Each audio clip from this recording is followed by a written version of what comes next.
გამარჯობა, მე მარიამი ვარ, 14 წლის. მუშაობ რესტორანში ოფიციანტად და დღეების უმეტეს ნაწილს სამსახურში ვატარებ. ის გამოც ხშირად მიწევს სკოლის გაწდენას და გულის სახლში მისვლა.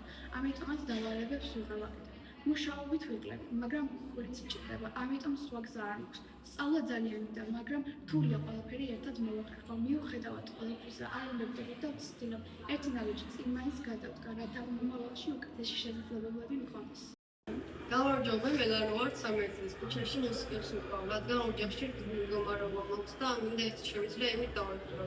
დღის დიდ ნაწილს გარეთ ვატარებ, ერთ ქუჩაში ინსტრუმენტზე ვუკრავ. ხანდახან ცოტა ვაბლობ, ხანდახან საერთოდ ვერ ვიყავს. მუსიკა ძალიან მიყვარს, თუმცა ქუჩაში საათობით მდგომა მიზადება და ძალას მართავს.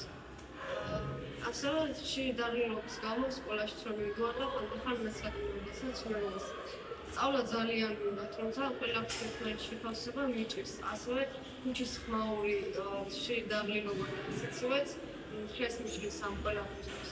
მაგრამ ვიცი რომ არ უნდა დავნებდე და წინ წავიდე, რადგან ოჯახსაც დავეხმარებ და უკეთესი შესაძლებლობები მქონდეს მომავალში.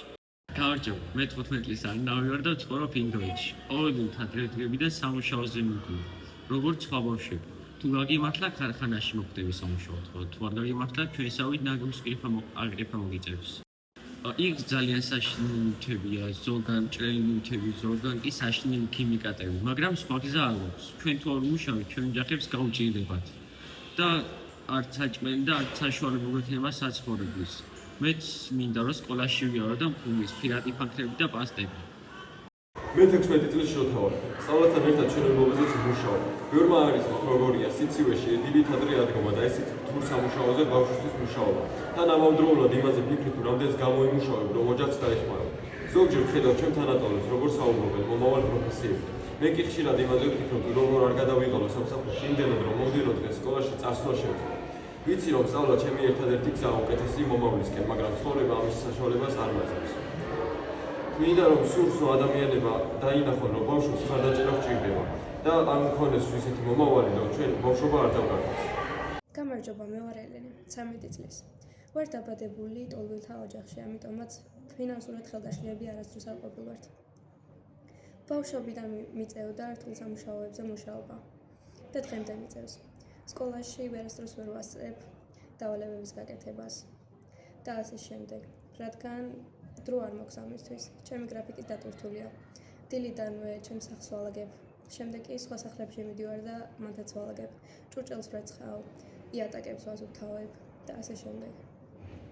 ამიტომაც ზოგჯერ ძალიან მტკივა და ხვდები იმას, რომ ჩვეულებრივი ბავშვისავით ვერასდროს ვერ მოვიქცევი და ჩემ ამ ხანაგებს რო ვუყურებ და რო თამაშობენ ერთმანეთში, კისკისებენ, თამაშობენ და უბრალოდ ერთობიან.